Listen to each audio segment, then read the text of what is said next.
এক ঘন জঙ্গলে থাকত এক সাহসী কাঠুরি। তার নাম ছিল অরুণ। প্রতিদিন সে গভীর জঙ্গলে গিয়ে কাঠ কাটত আর নদীর ধারে বসে বিশ্রাম নিত। নদীটা ছিল শান্ত, গভীর আর অনেক রহস্যময়। একদিন দুপুরে কাঠ কাটার পরে সে নদীর পাশে বসে বিশ্রাম নিচ্ছিল। হঠাৎ জলের ভেতর থেকে জ্যোতির মতো কিছু একটা ভেসে উঠল। সে অবাক হয়ে দেখল, এক সুন্দরী জলপরী জলের উপর ভেসে উঠেছে। তার চুল নদীর জলের মতো ঝকঝকে আর তার চোখে ছিল গভীরতা। অরুণ ভয় পেলেও জলপরী মিষ্টি করে বলল, ভয় পেও না, আমি এই নদীর রক্ষাকর্তা। তুমি নদীর আশেপাশে কখনো ক্ষতি করনি, তাই আমি তোমার বন্ধু হতে চাই। তারপর থেকে অরুণ প্রতিদিন নদীর ধারে গেলে জলপরী তাকে দেখা দিত।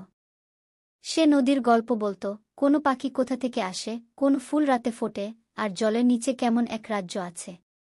একদিন বনের এক লোভী লোক নদীটিকে বন্ধ করে মাছ ধরার ফাঁদ পেতেছিল। অরুণ সেটা দেখে জলপরীকে সতর্ক করল। সে জলকে ডেকে ফাঁদ ভাসিয়ে দিল, নদী আবার শান্ত হয়ে গেল।